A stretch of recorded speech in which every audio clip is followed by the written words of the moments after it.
Hello बच्चों, +1 की study हमने शुरू कर ली थी और आज हम उसी की कंटिन्यूएशन में हम ज़्यादा टॉपिक नहीं पढ़ रहे, धीरे धीरे करके ही टॉपिक्स की तरफ चलेंगे। आपके लिए फ़िलहाल बेनिफिशियल है कि आप उनकी बार बार प्रैक्टिस करें, बार बार रीड करें, ताकि एक रिदम आपकी पढ़ाई की बन जाए। आज का हमारा टॉपिक है डायमेंशनल फार्मूला। मैंने आपको बताया था कि ऐसा फार्मूला जिसमें किसी भी क्वांटिटी को हम उसकी डायमेंशन से एक्सप्लेन करेंगे। और डायमेंशन में मैंने 3 मेन बेसिक बताई थी आपको, मास, लेंथ एंड टाइम। आज हम एक एक करके कुछ 5-7 फिजिकल क्वांटिटीज़ के फॉर्मूले बनाएंगे और मैं आपको वर्क डन दूंगी प्रैक्टिस करने के लिए कि आप उनकी प्रैक्टिस कीजिएगा और नेक्स्ट कुछ क्वांटिटीज़ के डायमेंशनल फॉर्मूले खुद बनाने की कोशिश कीजिएगा। डायमेंशनल फॉर्मूला MLT से बनेगा। मैंने आपको बताया था, एक बार थोड़ा रिकैप कर देती हूँ, जिसमें जो क्वांटिटी होती है जितनी बार होती है उतनी हम उसकी पावर लगा देते हैं। मास के लिए हमने बनाया था M1। मास में खाली मास होता है, लेंथ नहीं होती, टाइम नहीं होता। लेंथ के लिए हमने बनाया था L1। इसमें खाली लेंथ होती है, मास और टाइम नहीं होता। टाइम के लिए हमने बनाया था T1। इसमें लेंथ नहीं होती और मास नहीं होता। आज हम इसी को आगे प्रोसीड करके कुछ और फॉर्मूले बनाते हैं। सबसे पहली क्वांटिटी हम शुरू करते हैं एरिया। एरिया का फॉर्मूला आप छोटी क्लासेस से पढ़ते आ रहे हैं, it is length into breadth. आपको फॉर्मूला ज़रूर आना चाहिए। किसी भी क्वांटिटी का डायमेंशनल फॉर्मूला निकालने के लिए आपको उसका जो जनरल फॉर्मूला, मैथमेटिकल कॉन्सेप्ट का जो फॉर्मूला, वो आना चाहिए। एरिया होगा लेंथ इनटू ब्रेड्थ। अब लेंथ तो लेंथ है ही L, ब्रेड्थ भी क्या होती है, लेंथ ही होती है। तो L कितनी बार आया, 2 बार, इट इज़ L2। अब इसका अगर डायमेंशनल फॉर्मूला लिखूँ मैं तो खाली L2 लिखना उचित नहीं होगा, क्योंकि तीनों चीज़ें लिखनी है हमें। MLT, L कितनी बार है, 2 बार। इसमें टाइम कहीं नहीं आया, उसको 0 कर दो। मास कहीं नहीं आया, उसको भी 0 कर दो। This is the dimensional formula for area. Is it clear? Okay, now next volume. Similar to it, volume क्या होता है, length into breadth into height. Again length तो लेंथ है ही, ब्रेड्थ भी एक तरह की लेंथ है, हाइट भी एक तरह की लेंथ है, इट इज़ L3।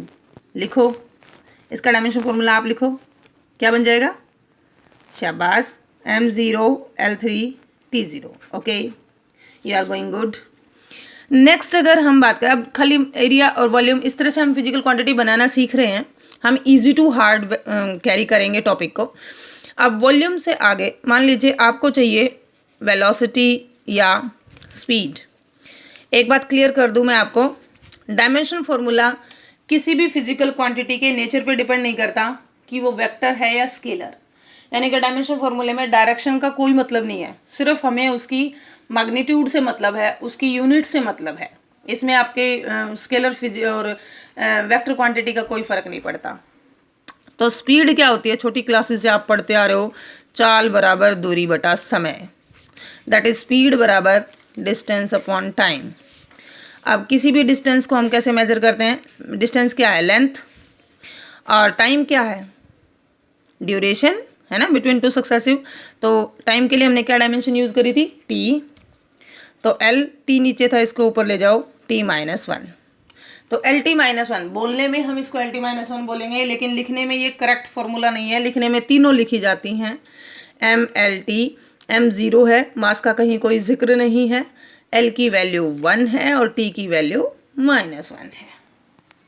क्या अब थोड़ा कुछ समझ आया? ओके। एक और फिजिकल क्वांटिटी 9th क्लास में आपने पढ़ा होगा, acceleration.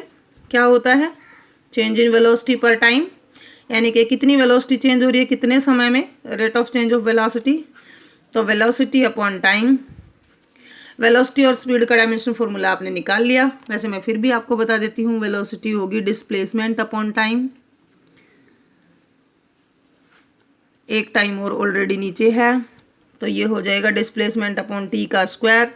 Displacement is again length, तो ये हो जाएगा LT-2। मैंने कहा बोलने में हम ऐसे बोलेंगे, लेकिन लिखने में ऐसे नहीं लिखेंगे, it is M0 L1 T-2। अब थोड़ा कुछ कंसेप्ट आपको समझ आ गया होगा। अब एक चीज़ और देखो, हम इसको शॉर्टकट भी फाइंड आउट कर सकते थे। एक्सेलरेशन होता है वेलोसिटी पर टाइम। अगर आपको वेलोसिटी का डायमेंशन फॉर्मूला आता है, उसको यहाँ पुट कर दो, नीचे T है ही। देखो वेलोसिटी का डायमेंशन फॉर्मूला था M0 L1 T-1, एक T नीचे कर दिया, ये -1 ऊपर जाएगा तो -2 हो जाएगा और फॉर्मूला ये बन जाएगा। यानी कि हम हेल्प लेंगे पिछली फिजिकल क्वांटिटीज़ की नेक्स्ट फॉर्मूला बनाने के लिए, क्योंकि वो फर्दर उस पर डिपेंड करता है। अगर इस तरीके से आप कुछ डायमेंशन एनालिसिस की प्रैक्टिस करेंगे तो आपको ज़रूर ये डायमेंशन फॉर्मूला समझ आ जाएगा, और ये बहुत ही यूज़फुल कॉन्सेप्ट है अच्छे से समझने के लिए। ठीक है, ओके। अब एक्सेलरेशन हो गया, डिस्प्लेसमेंट बाय टाइम, और ये m0 L1 t-2 हो गया।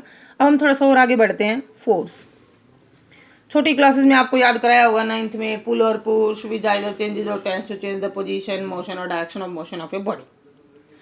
मुझे इसकी डेफिनेशन नहीं चाहिए, रिप्रेजेंट करते हैं F से, फॉर्मूला होता है ma। बस हमें यहाँ पे पूरा साइंटिफिक एटीट्यूड अपना बनाना है धीरे धीरे, ताकि हम इन क्वांटिटीज़ को अच्छे से जान पाए और समझ पाए।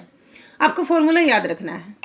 मास देखो m आ गया ना, अभी तक पीछे m चल नहीं रहा था, अब आ गया m1।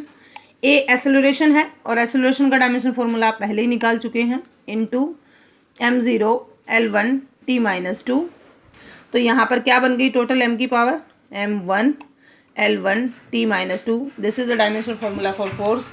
आज के लिए इतना ही। आप अपना पॉजिटिव एटीट्यूड बनाए रखें, और नई शुरुआत है क्लास की, तो आप इन डायमेंशन फॉर्मूलाज की बार बार रीडिंग करें, प्रैक्टिस करें, और जो बुक आपने ली है या किसी से अरेंज कर लो, या और जो फिजिकल क्वांटिटीज जिनको आप जानते हैं और उनके फॉर्मूले आप बना सकते हैं, उनके ज़रूर बनाइए। और अगर कुछ आपने नए बनाए हैं तो कमेंट बॉक्स में ज़रूर लिखें।